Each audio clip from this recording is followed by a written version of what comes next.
Hello, everyone. Today would be day 12. We're finishing up chapter 5 in Mark. That's going to be on pages 31, 32, and 33. So, and two big things happen in that. Talks about Jesus healing a man, not just with one demon, but, I'm going to guess based on what we're going to read, a couple thousand demons in one person. And the second part talks about another miracle. And I think here in chapter 5, I think this is a good way that we get to see Jesus doing some miracles, doing some incredible things that that a regular person definitely couldn't do. And it starts out, chapter 5 starts out where there is a demon-possessed man who's lost his mind. And when Jesus goes and is going to talk to him, it doesn't say he, it says they. So it's referring, there's many demons. And these demons, they know who Jesus is. And they ask if Jesus will go and send them to these nearby pigs to go and go off to their deaths that way. And I don't know that we really know why, but Jesus grants their wish and sends it to, it says 2,000 pigs. And these 2,000 pigs go off the cliff and die in the ocean. And so it's hard to understand, at least I have a hard time understanding, why this all happened. But my guess with this happening is it probably has something to do that this village or this community where this guy was, there was probably some things that weren't very good that were happening there.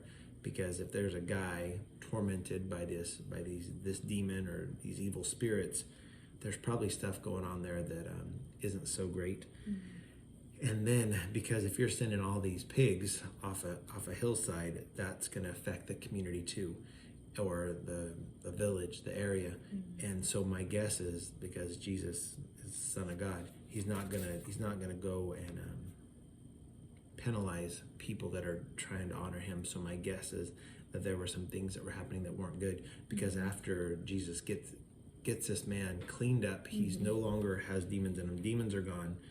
And then what happens is the people of the village, they don't want Jesus to stay. And I don't know if that's because there's other demons that they didn't want to get out, or if it's because maybe it's because they're hiding things. I don't know.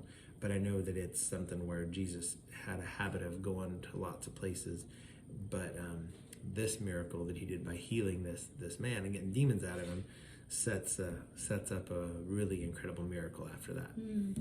So at the end of the story, the man that had all the demons out of him, he really wanted to go with Jesus to the next place. And Jesus said, "No, I want you to stay, because your job," and this is what he says, "go home to your friends and tell them how much the Lord has done for you and how he has had mercy on you." And so I think, just piggybacking off of what he said, maybe there was bad stuff that was going on in this community, and God was using this man who just got completely healed from being tormented inside of him to go and reach his community with what has happened.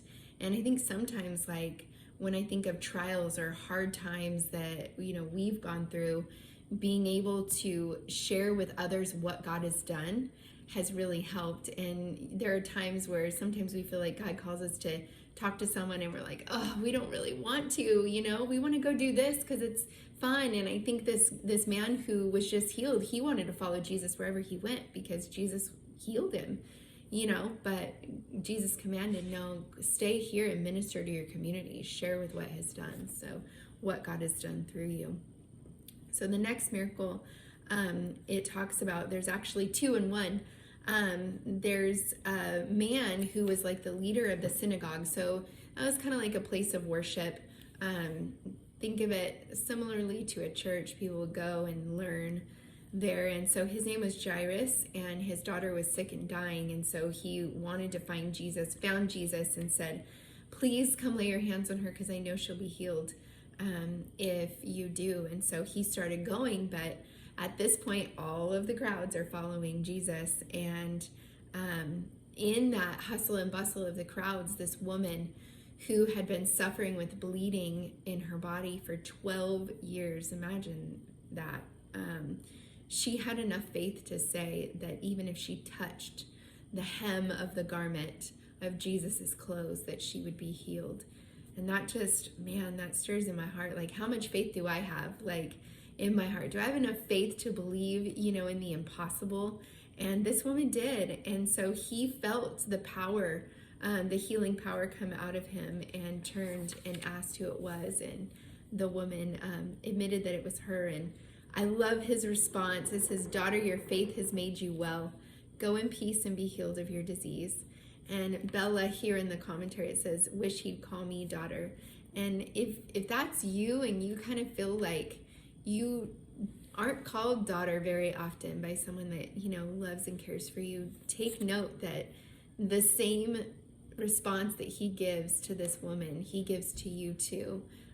You are a son and a daughter of the Most High God, and you are loved. And so I love that part. And then goes on to talk about Jairus's daughter. They're freaking out because people come back and say, "Hey, guess what? It's too late. Your daughter's dead." You want to continue there? Well, and knowing just the miracle of she had passed away, she had died. Jesus shows up and he says, "No, she's not dead. She's just asleep." And they look at him like he's crazy. and then he brings her back to life. Yeah, it says, taking her by the hand, he said to her, "Talitha Kumai," which means, "Little girl, I say to you, rise." Could you imagine him saying that and you being in the room and watching this happen? Immediately the girl got up and began walking, for she was 12 years of age, and they were immediately overcome with amazement.